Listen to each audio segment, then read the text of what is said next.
Olá, tudo bem? Seja muito bem-vindo ou bem-vinda aqui no canal da Escola Nogier. Eu sou a Larissa, sou a responsável pela Escola Nogier aqui no Brasil. E se você ainda não é inscrito aqui no canal, vamos lá! Antes que você comece a dedicar sua atenção total às informações desse vídeo, aproveita e se inscreve. Clica no botão de inscrever-se. Aproveita e dá um joinha já aí pro vídeo.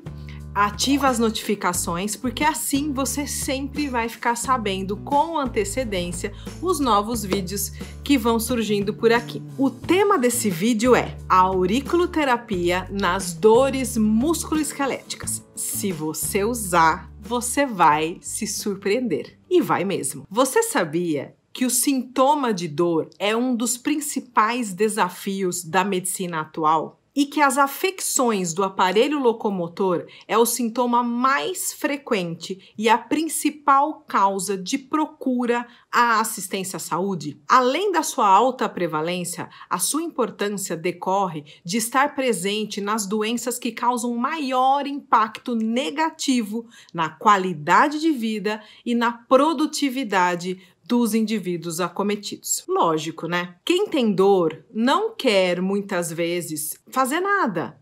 Quem tem dor não consegue se concentrar para aprender, não consegue se concentrar para assistir um filme, para se distrair e muito menos trabalhar com a mesma eficiência. E a parte emocional, então? A vida fica muito mais difícil em todos os aspectos para quem tem dor.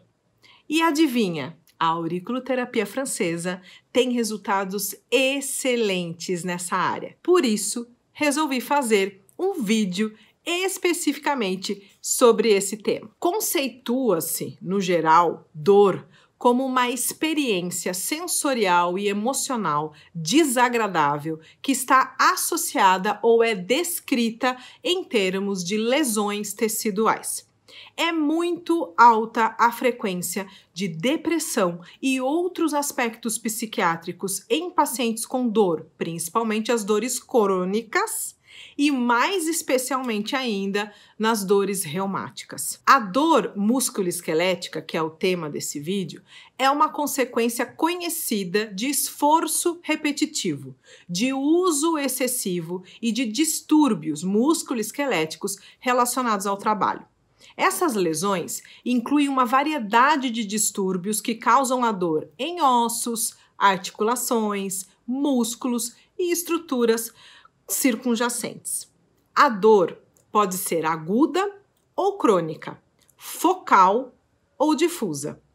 A dor lombar baixa é o exemplo mais comum da dor musculoesquelética crônica. Outros exemplos incluem a tendinite, tendinose, neuropatias, mialgias e as fraturas por estresse, principalmente nos atletas. A dor musculoesquelética por uso excessivo afeta 33% dos adultos e é responsável por 29% do absenteísmo do trabalho por doença. A dor lombar baixa, que é a mais comum, é a condição mais prevalente e mais comumente relacionada ao trabalho na sociedade ocidental. E é o distúrbio muscular relacionado ao trabalho mais custoso. O fardo econômico da dor musculoesquelética ocupa o segundo lugar, só perde para doenças cardiovasculares. Enquanto as taxas de incidência por lesão devido ao esforço excessivo por levantamento de peso é de 1 a 3 vezes maior nos homens, nas mulheres as taxas mais altas são nas seguintes condições: 3 vezes maior para a síndrome do túnel do carpo, 2 a 3 vezes maior para tendinites e 2 vezes maior para lesões causadas por movimentos repetitivos. Ah, mas hoje em dia isso não é mais exclusividade dos adultos. Segundo um estudo feito pelo Instituto da Infância da USP, aqui de São Paulo, escrito por um autor, por Queiroz e por outros autores, e divulgado no Jornal de Pediatria, um estudo relativamente recente, de 2018, viu-se uma frequência de dor músculo-esquelética e síndromes de dores músculo-esqueléticas em adolescentes saudáveis.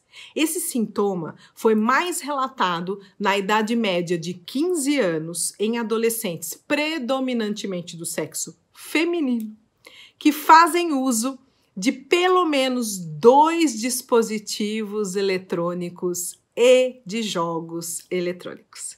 Os pontos mais frequentes reclamados, por esses adolescentes foram costas, pescoço e ombros. Então, nós estamos vendo nascer um novo tipo de problema devido aos hábitos dos tempos atuais.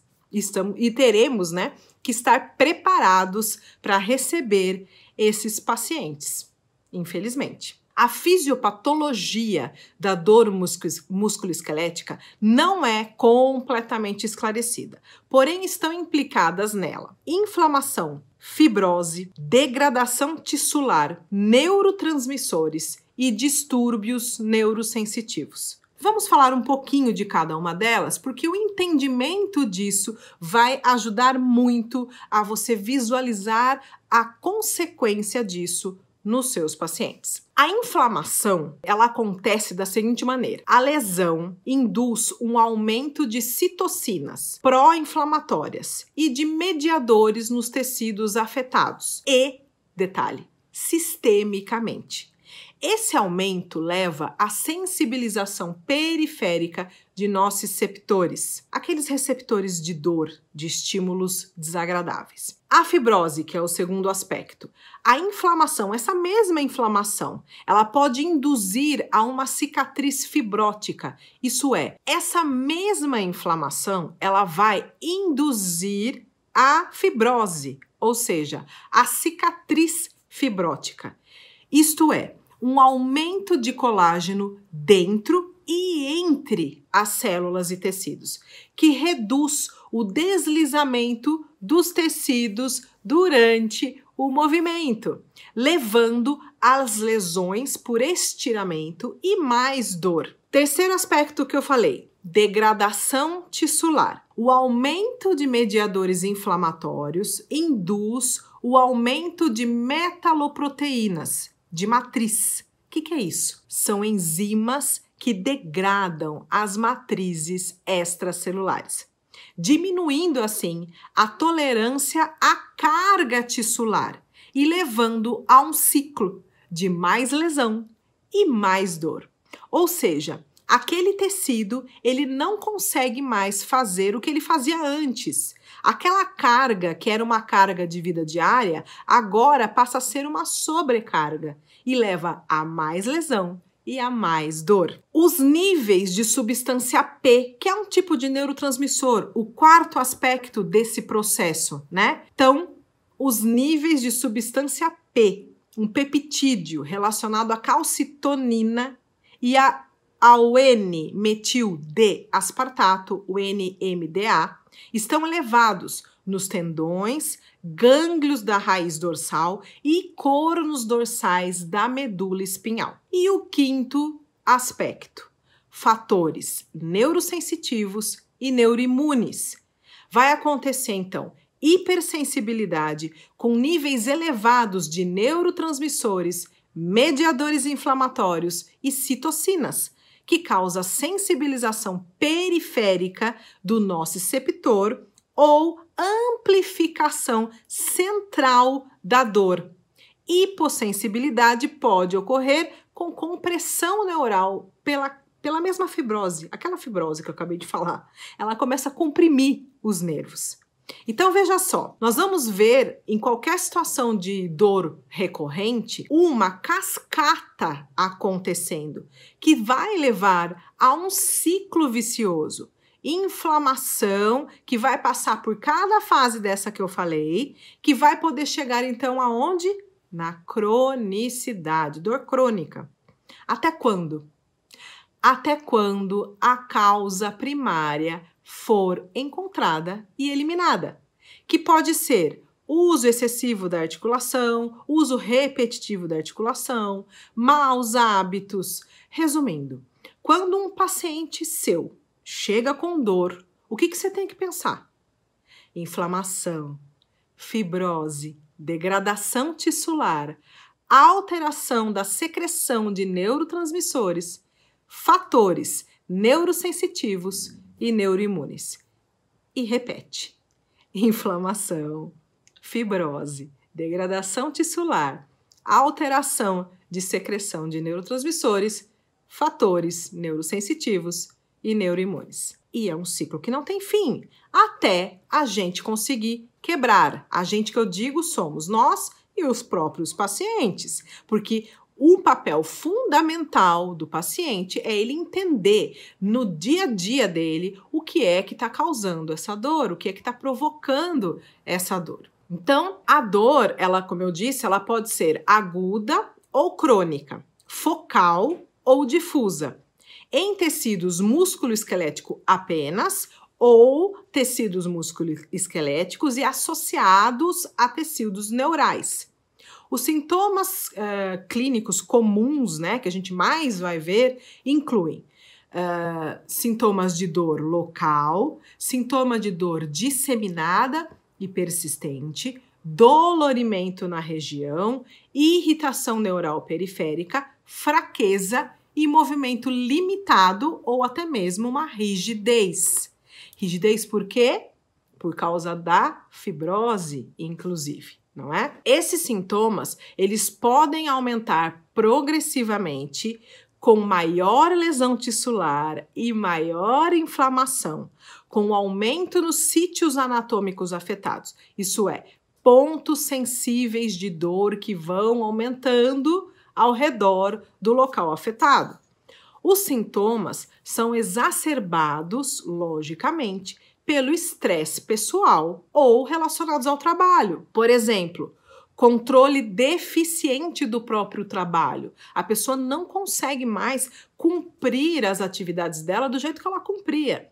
Dificuldade nos relacionamentos, porque muitas vezes ela não consegue mais ter a vida social que ela tinha, por limite de dor. E pressão de tempo, porque ela não consegue mais executar as tarefas no mesmo período de tempo, com a mesma rapidez, por exemplo, que ela fazia. E eu não estou falando só de tarefas que usam aquela articulação, porque quando uma pessoa tem dor, como eu disse anteriormente, a dificuldade de se concentrar fica maior. Então, mesmo que a dor esteja numa articulação que não envolve o trabalho, o fato da pessoa ter dor vai prejudicar o trabalho, vai prejudicar o andamento da vida cotidiana dessa pessoa. Então, a velocidade de condução neural vai diminuir também no nervo periférico envolvido. Isso vai alterar a sensibilidade, isso vai alterar a resposta motora, isso vai alterar várias questões. Então, estes sintomas, eles costumam começar com uma flutuação diurna. O que isso quer dizer? Inicialmente, os sintomas desaparecem ao cessar do trabalho. Isso é, em turnos. Quando a pessoa descansa, ela melhora a dor. Então, ela tem dor até ela chegar em casa, ela descansa, toma um banho e tal. No outro dia de manhã não tem mais dor. O descanso, o sono, resolveu a dor. Essa pessoa também vai relatar que ela não tem dor, por exemplo, nos finais de semana. Ou até mesmo nas férias. Quando está de férias, não tem dor, não tem problema. No começo é assim. Ao descansar, a dor pode melhorar. E nessa fase, normalmente, ninguém procura ajuda. Os mais atentos já pode começar a mudar o ritmo de vida, a mudar o ritmo da tarefa que costuma fazer, a repetição que ele costuma fazer com aquela articulação, ele começa a perceber e pode mudar um pouco, o que já ajuda muito, tá? Mas, se não mudar nada e persistir com a exposição à lesão tissular, que é um daqueles itens que eu falei, pode progredir. Os sintomas, então, podem ser insuficientemente aliviados pelo repouso e pode, então, passar a ter uma dor persistente. E é nessa hora que ele vai bater na nossa porta. Então, A dor local é mais tarde intermitente ou persistente nos tecidos musculoesqueléticos e pode ser testada usando, por exemplo, uma escala visual analógica, que eu recomendo muito, que qualquer avaliação de dor, você faça sim um teste de escala visual analógica. Aqueles testes simples de 0 a 10, quando a sua maior dor na vida foi 10, quanto é a dor que você está sentindo agora? Essa é uma boa referência, porque dor é um sintoma subjetivo. Então, a gente tem que ter meios de avaliar essa dor. Outra forma de avaliar a incapacidade, principalmente a fraqueza, é um questionário de incapacidade de Morris-Rowland, que é o RMDQ, também bastante conhecido e muito fácil de encontrar na internet. O diagnóstico mesmo, ele é feito com exames de imagem, tipo raio-x, tomografia. Isso vai ajudar muito a gente determinar a causa lesional. Além disso, alguns exames de sangue podem ser úteis. Por exemplo, a resposta inflamatória sistêmica durante a fase inicial que eu expliquei, ela pode ser confirmada pelo aumento da proteína C reativa, interleucina 6 ou mesmo o fator de necrose tumoral alfa. Vale a pena o paciente investigar, né? Saber para ter certeza exata do que está acontecendo. A conduta de tratamento, ela é tipicamente multimodal, ou seja, vários profissionais podem estar envolvidos.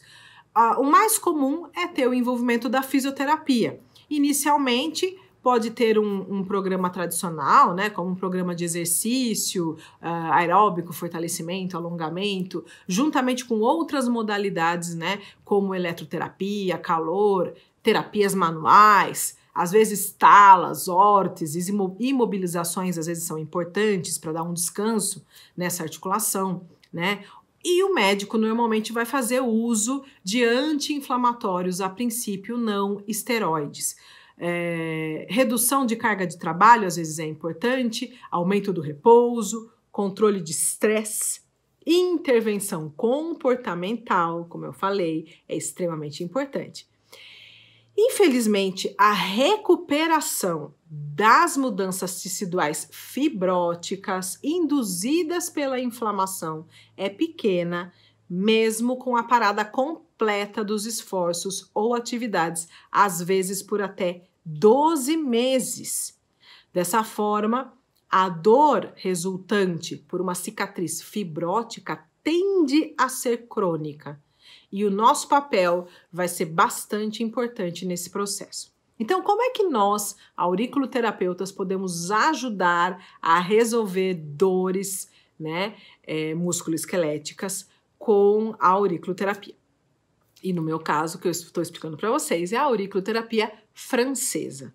O primeiro ponto a gente ter atenção, antes mesmo de começar a avaliar o paciente em si, ou seja, o corpo do paciente, a orelha, o local da onde ele está reclamando, é fazer uma boa anamnese.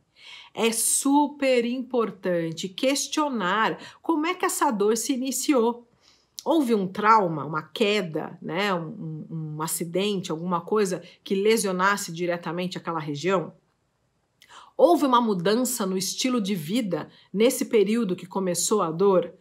Por exemplo, começou a fazer atividade física, né? Começou a ir na academia, começou a fazer uma atividade física diferente da que ele habitualmente fazia, por exemplo, começou a correr, começou a treinar corrida, mudou o ritmo de vida, começou a fazer um novo curso, ficar mais tempo acordado, ficar mais tempo na frente do computador, por exemplo, uma mudança de trabalho, como aconteceu e está acontecendo atualmente com essa fase pandêmica que a gente está vivendo, né? E várias outras mudanças que podem ter exigido mais das articulações desse paciente. Afinal, eu disse que se manter o estímulo causador da mesma maneira, a gente vai poder aliviar a dor, mas ela não necessariamente vai desaparecer. Por quê? Porque a causa primária, ou seja, a repetição constante, a não mudança de hábitos e tudo mais, está ali na vida do paciente. Então, essa parte da anamnese, ela é super importante, porque ela é uma parte educativa e que é essencial na recuperação desse paciente.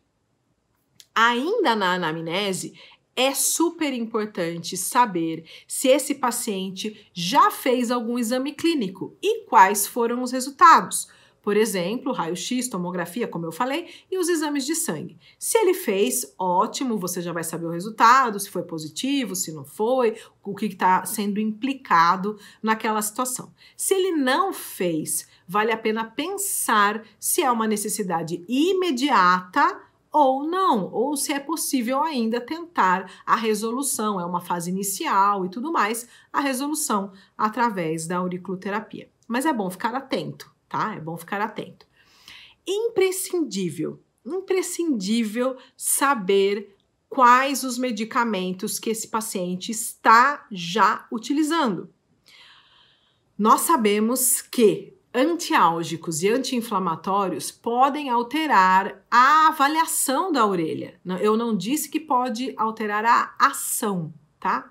A gente vai poder continuar fazendo a auriculoterapia, mas a avaliação da orelha pode estar alterada e, logicamente, que a resposta que eu posso esperar pode ser um pouquinho diferente. Então, o ideal é eu saber quais medicamentos esse paciente está tomando e em quais horários. Por quê? Porque eu vou tentar agendar o horário da minha sessão no final da dose do medicamento, porque o medicamento vai estar com a sua ação mínima e aí eu vou ter uma possibilidade de uma avaliação um pouco melhor, um pouco mais próxima do que seria aquele paciente sem a influência medicamentosa.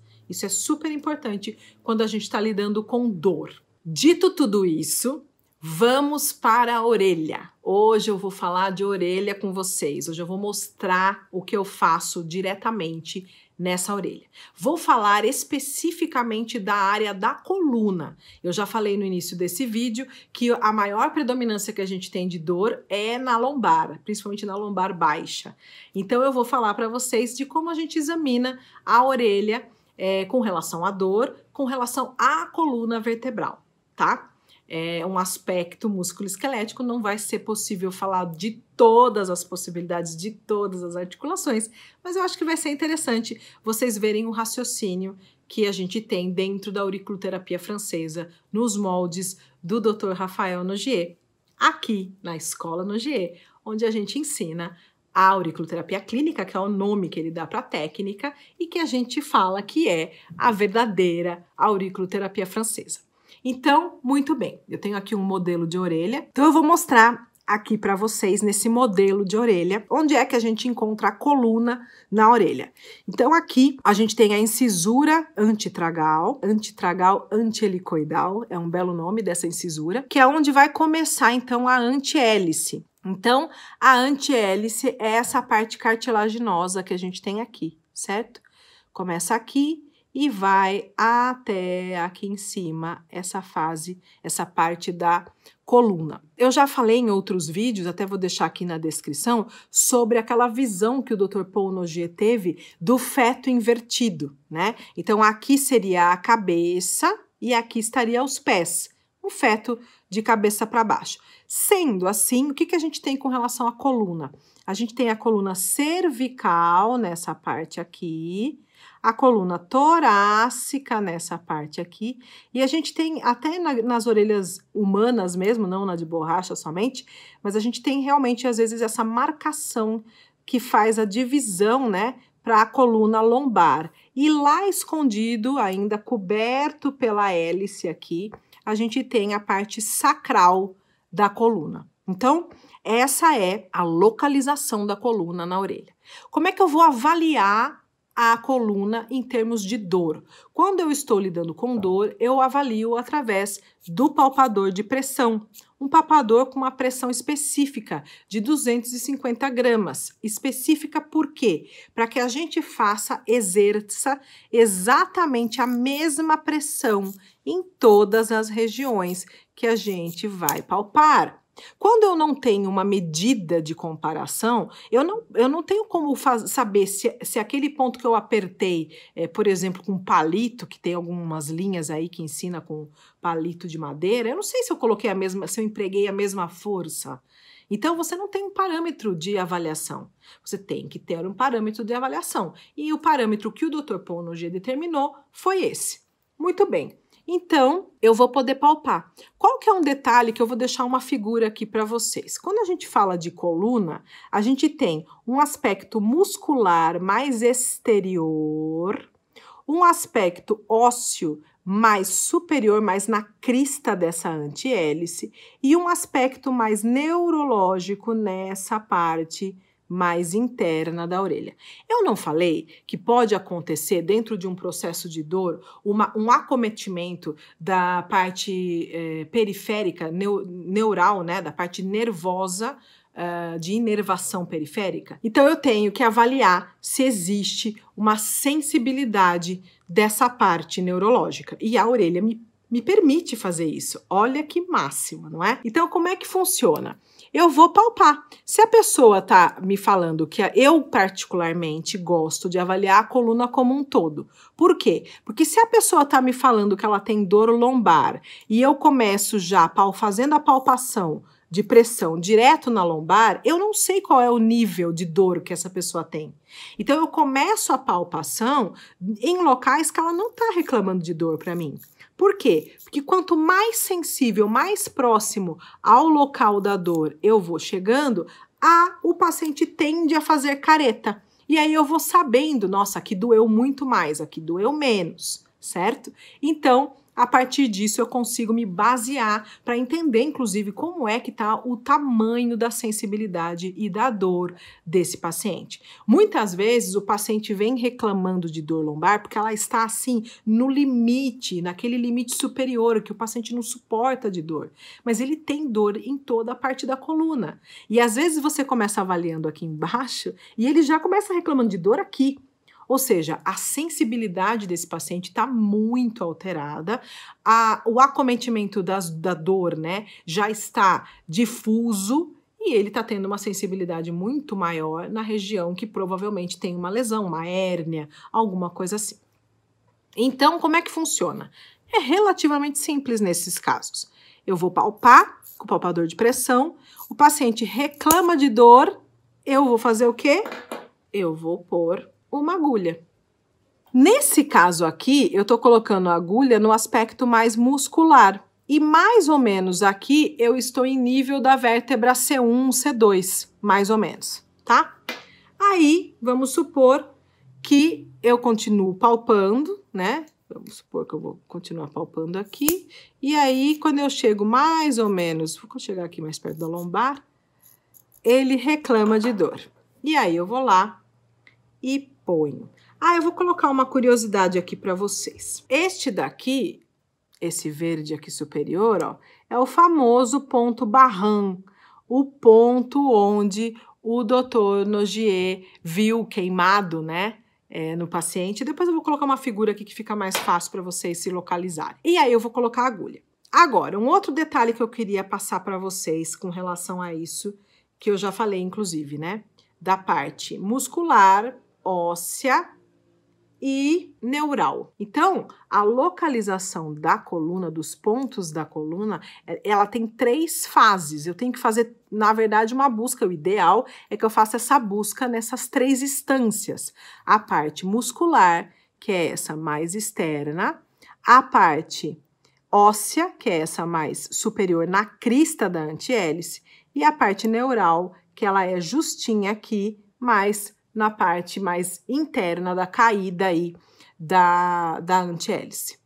E aí eu vou colocar a agulha, não é esse tipo de agulha, logicamente, né? Para quem não é da área não tem o hábito de trabalhar com agulha, por exemplo, tem acupunturistas que já conhecem, né, o uso da agulha. É uma agulha específica, não dá para eu usar agora essa agulha específica aqui, porque a orelha é um pouco dura, tá? Essa orelha de borracha.